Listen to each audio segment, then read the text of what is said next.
사실 저희 지난 주말에 미국 증시가 괜찮았습니다. 그죠? 그래서 특히나 S&P 500 지수는 사상 처음으로 이제 5,000포인트를 지난주 한 목요일 날 장중에 돌파하고 금요일장에서는 종가 기준으로도 5,000포인트를 돌파했다가 지금도 그런 흐름은 이어지고 있습니다. 그래서 오늘은 미국 증시가 약간 보합권 혼조 국면을 이어가고 있습니다.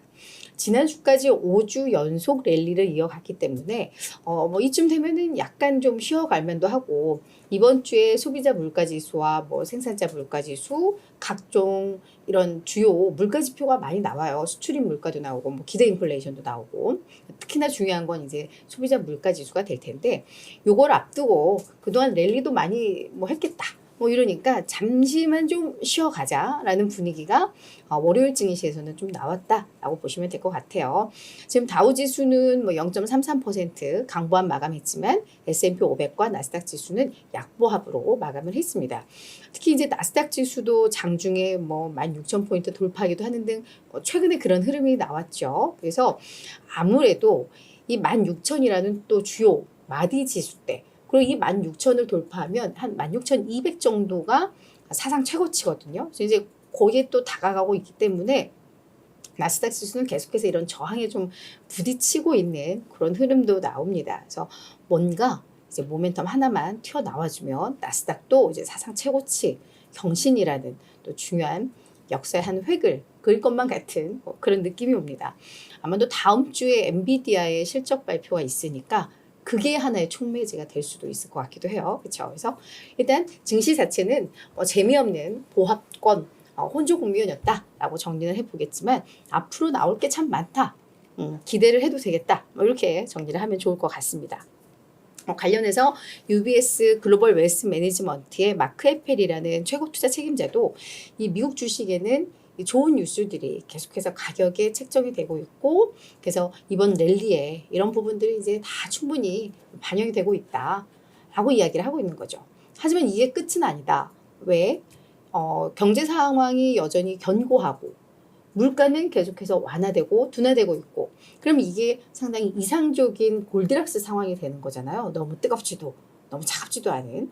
그렇게 되면 올 연말에 S&P 500 기준으로 5,300까지도 기대할 수 있다. 이런 얘기들도 나오고, 최근에 이런 골디락스가 정말 현실화 된다면, 이상적인 이게 장기적으로 간다면 S&P 500은 더 간다. 5,300 그 이상도 더 간다. 이런 전망들이 이제 계속 나와요. 그래서 저희들이 이런 흐름들이 언제까지 지속될지 그걸 보는 재미도 있을 것 같습니다. 자, 이렇다면 그 밖에 나왔던 주요 이슈들 또 점검을 해보도록 할 텐데, 요즘 국내에도 배당 투자에 관심 있는 분들이 많으세요. 그래서 골드만삭스에서도 S&P 500 기업들의 평균 배당금 성장 전망치, 요거를 당초에는 전년 대비 약 4% 정도 배당이 성장할 거야. S&P 500 기업들의 배당이 4% 정도 성장할 거야 라고 했는데, 요거를 6%로 상향 조정을 했습니다.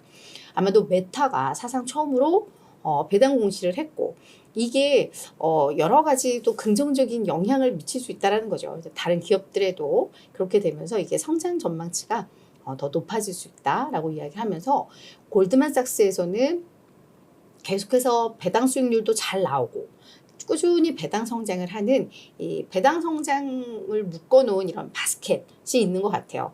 그래서 그 기업들을 다시 한번 골드만삭스에서 좀 부각을 시켰는데, 거기에 포함되는 기업들을 좀 보니까 당연히 버라이즌 들어있고, 베스트바이, 트루이스트 파이낸셜, 페이첵스 이런 기업들이 요 배당 성장 목록에 많이 들어와 있더라고요. 그래서 배당주에 관심 있는 분들은 그런 거 보셔도 되고, 관련 ETF를 보셔도 되고, 그래서 이런 소식 하나 있었다라는 거 정리를 해드리도록 하겠고요.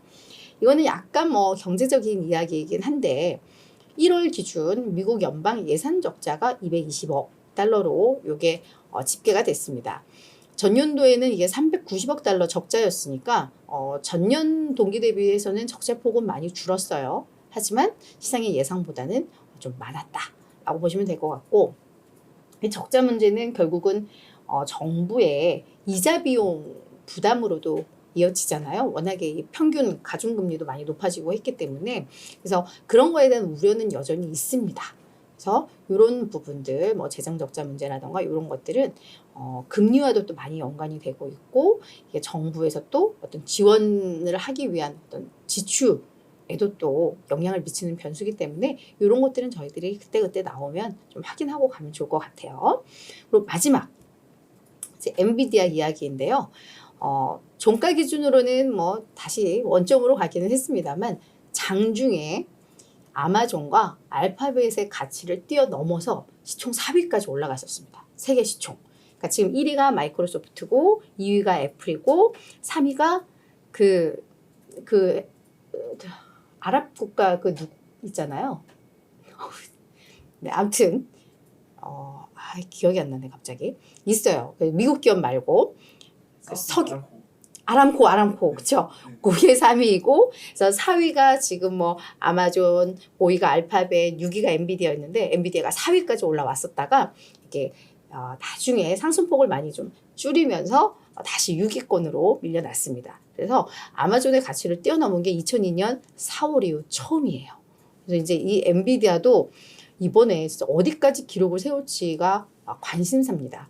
사실 4년 전만 하더라도 세계 시총 그 20위권에 들어오지 않았었던 기업인데 와 이제 4위까지 올라온다면 이건 엄청난 거죠, 그죠? 그래서 이 엔비디아 진짜 엔비디아를 계속 바라보는 그 기쁨이 있습니다. 그래서 저희 언제까지 엔비디아가 이렇게 승승장구할 수 있을지 함께 좀 지켜보자고요. 이웃TV 구독을 하시면 흥미롭고 재미있는 미국 종목 정보를 빠르게 받아보실 수 있습니다. 미국 주식이든 국내 주식이든 변동엔 이유가 있습니다.